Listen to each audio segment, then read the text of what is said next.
coin. Hey there, YouTube coin community. This is Dustin with CoinOp, and today I wanted to go over some Buffalo nickel varieties that can be quite valuable that you should be looking for if you're ever searching Buffalo nickels. And all of these varieties are basically due to overpolish or dye abrasion. Essentially, something happened along the minting process that caused the mint employees to take the dye off and polish out whatever happened to it, such as a dye clash or something along those lines. And when they do that, sometimes they will polish away parts of the design. Now, typically, this does not add any extra value to most coins, but every now and then, some coins over-polishing results in a valuable variety. So we're going to take a look at a bunch of those right now.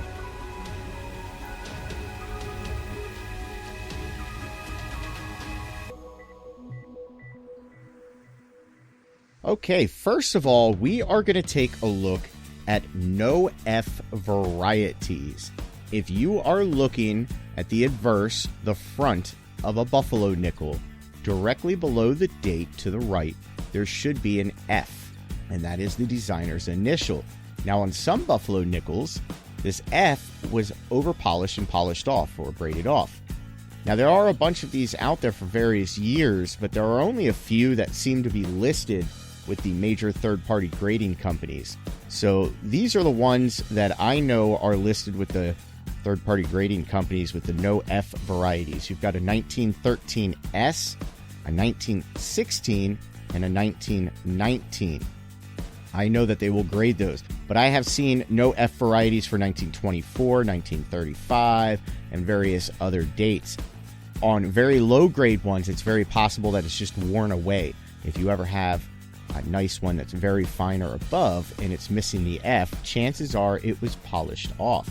Now, no F varieties, they don't bring big money. If you look on eBay, circulated ones typically are selling between $10 and $40, and uncirculated ones are selling anywhere between $40 upwards of $100. So it does add a little bit of value to it, just not a whole lot.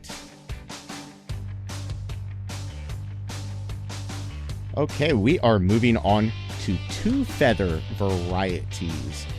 And now these are the two feather varieties. These are becoming more and more popular ever since they started listing these in the cherry pickers guides.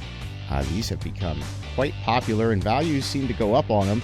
And over time, more and more of them turned up. Initially, when I first started looking for two feather varieties, there were only a couple of them that were known. Now there's a whole bunch. Now with the two feather varieties, on the adverse on the front, on the Native American, he's supposed to have 3 feathers in his headdress. There's 2 large feathers and then a real small one. Well, on a bunch of these, they've accidentally polished it off or braided it away. So dates to look for them that are known are 1913, 1913D, 1915, 1915D, 1916, 1917, 1917S, 1918, 1918S, 1919, 1919D, 1920, 1921, 1921S, 1923, 1925D, 1925S, 1926D, 1927S, 1928S, 1929S, and 1930S. So there are a whole bunch of them out there that are known that you can find. Now, two feather varieties, it does depend on the year and how many of them are out there with the value. But typically, if you find one of them, circulated examples tend to trade between $20 upwards of $150 and sometimes more if it's a rarer date. And uncirculated examples seem to trade between $200 and $1,200.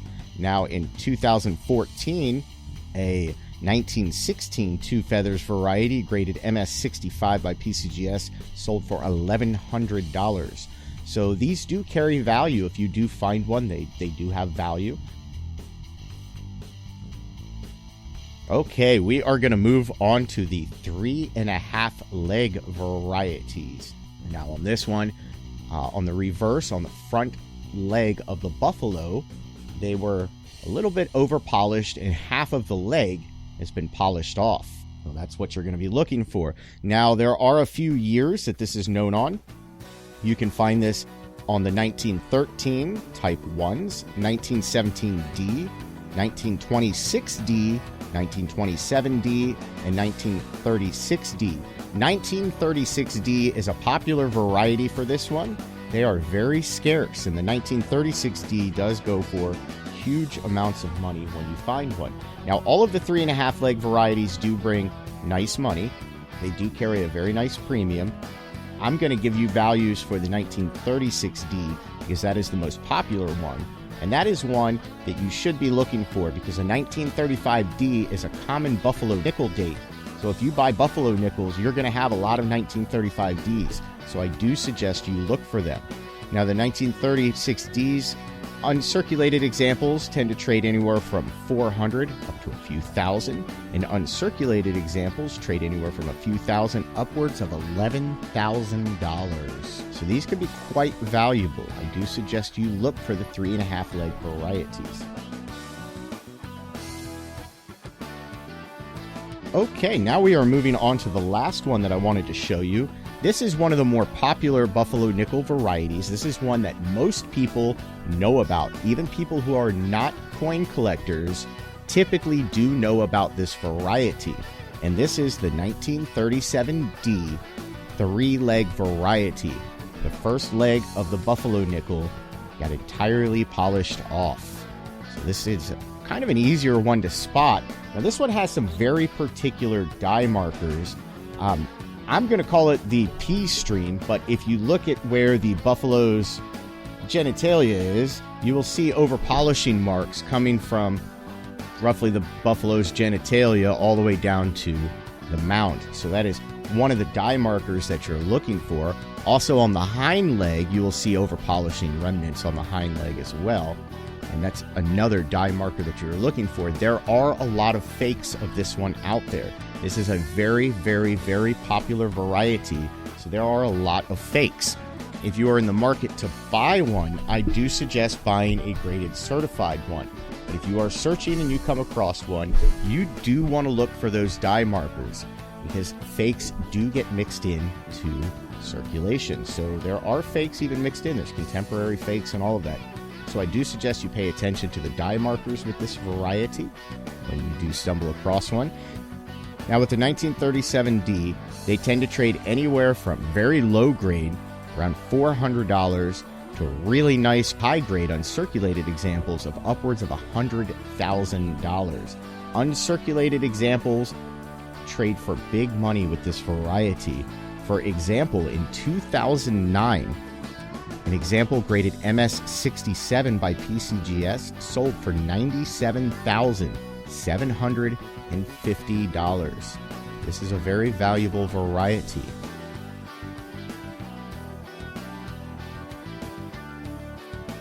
Well, I hope you enjoyed this video. I hope it gave you something to look for when you are looking through your buffalo nickels. If you would like to support our channel, you can do so by hitting that thumbs up button. The more you hit the thumbs up button, the more it encourages YouTube to share our content with more and more people.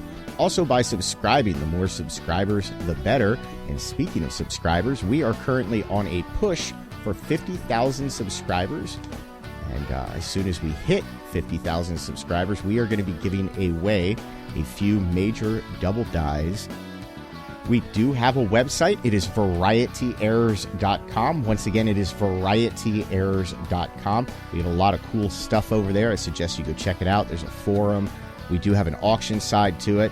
If you'd like to list coins or buy coins, you can do so right there. The fees are a heck of a lot less than eBay, so nice option for you. You can always find myself or Robert Lawson in the CoinOp group on Facebook. You can always join up the group, join in the fun, talk coins, share images. Or you can always find myself or Robert Lawson in the CoinOp sales group on Facebook as well. And that is also another place that you can utilize to buy, sell, and trade coins. And as always, have fun.